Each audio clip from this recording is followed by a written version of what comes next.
aplauso para ellos.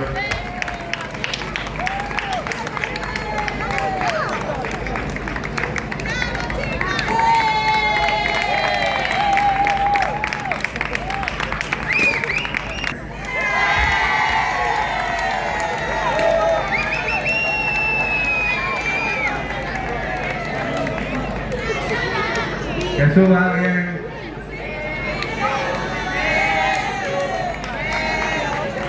Barbie y Ken Alcoita.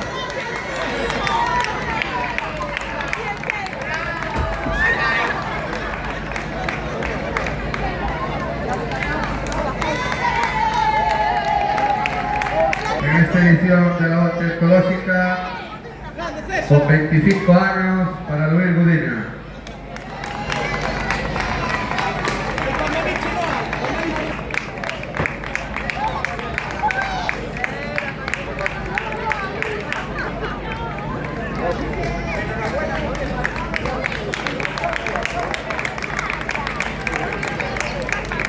Y la participante más joven, con 8 meses, que hizo todo el recorrido, me dice, Antía.